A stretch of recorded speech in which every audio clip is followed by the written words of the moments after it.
Hunting for Answers is a production of the Black Effect Podcast Network and iHeartRadio. Welcome to Hunting for Answers, a true crime podcast. I'm your host, Hunter, and today we're discussing a case that has stunned the Atlanta area and left investigators still searching for answers. What should have been a joyous celebration turned into a baffling tragedy. How did a beloved educator end up dead on the waters of Lake Oconee? And where is the only person who may know the truth? This is the story of Joycelyn Wilson. Born Joycelyn Nicole Wilson, she was known as Joy to those who loved her, a woman who lived her life with passion and purpose. She was a scholar and a mentor to countless students. Her love for education taking her to Clark Atlanta University, where she earned her bachelor's and master's degrees, to the University of Maryland, where she went on to receive a second master's degree. For 17 years, she made an impact as a senior instructor in the Department of Mathematics at Spelman College. But her passions extended far beyond the classroom. She was an avid traveler, skydiver, a pilot, music lover, and churchgoer. She was very active in her community and living life fully until February 8th, 2025. A birthday trip turned nightmare. February 8th was supposed to be a celebration. Jocelyn and her fiancé, Gary Jones, who is a school track and field coach, had planned a trip to Lake Oconee to mark his 50th birthday. According to a childhood friend of Jones, the couple had met at Clark Atlanta University, reconnecting and getting engaged later in life. Surveillance footage captured the pair checking into a hotel. Just a few hours later, at 3:30 p.m., they were seen putting a 12-foot John boat into the water at Fishtail Marina. Nothing about their interactions raised suspicion, but somewhere between launching that boat and nightfall, something went horribly wrong. A few hours later, the boat was found abandoned, 7 miles away from the marina. It was idling in circles near Wallace Dam, empty. Then, a gut-wrenching discovery. The next day, search teams found Joycelyn's body floating near the surface of the water. She was still clutching her cell phone in her hand. According to the Putnam County Sheriff's Office, this was not your typical drowning. Her body contained enough air to keep her afloat.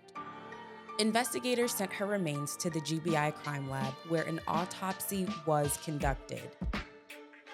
While the full report has not been released, authorities confirmed that something in the findings led them to classify her death as a death investigation, which is another term often used for homicide investigation. But there is one piece of the mystery still missing: Gary Jones. Authorities launched the largest search ever conducted on Lake Oconee. Boats, helicopters, drones, sonar technology, and cadaver dogs were deployed. Then, another discovery. Days into the search, investigators located Jones' shoes floating in the water. Not far from that location, cadaver dogs were alerted to a spot in the lake, a promising lead. However, the sheriff's department says the depth, treacherous terrain, and bitterly cold water has made the search challenging. Authorities have maintained that surveillance footage of the couple showed nothing suspicious, but the sheriff's words were very telling. He emphasized that the autopsy report contained something significant, something that led him to open a homicide investigation. Joycelyn's body was found floating, her cell phone still gripped in her hand, and her fiancé, Gary Jones, was still nowhere to be found. And now, with no definitive answers, speculation was running wild.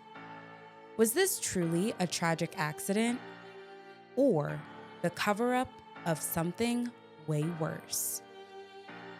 For weeks, authorities scoured Lake Oconee, battling treacherous conditions and freezing waters until March 3rd, when the search was suspended. Some believed Jones had drowned, his body still unrecovered. Others wondered, had he fled? Was he hiding? Or was he yet another victim of an unspeakable tragedy? As investigators brought in outside help, Joycelyn's supporters turned their grief into action. To honor her legacy, they established the Joycelyn Wilson Memorial Scholarship at Clark Atlanta University. Then, another break in the case. The search for Gary Jones came to an end. On a cold Sunday morning, authorities recovered his body from the depths of Lake Oconee, nearly a month after he vanished. Bruce's Legacy, a nonprofit specializing in search and recovery, finally located Jones's remains.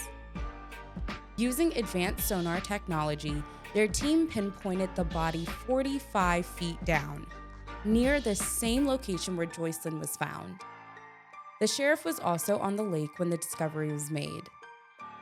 After weeks of fruitless searches, this one final effort had finally brought some sort of closure, especially for Gary's family, who had funded the search thus far. Authorities now say they do not suspect foul play in Gary's death. But even with this revelation, the questions still remain. What truly happened on that boat that day? Was it simply a tragic accident? 2 lives lost to the depths of Lake Oconee? Or does the evidence suggest something else? One thing is for certain: 2 lives were lost, leaving behind heartbreak, unanswered questions, and a mystery that still lingers over the waters of Lake Oconee. My thoughts and prayers go out to the family and friends of Joycelyn Wilson and Gary Jones.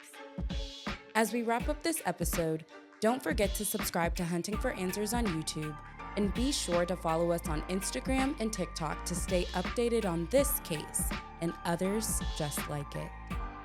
Thank you so much for joining us on another episode. Until next time.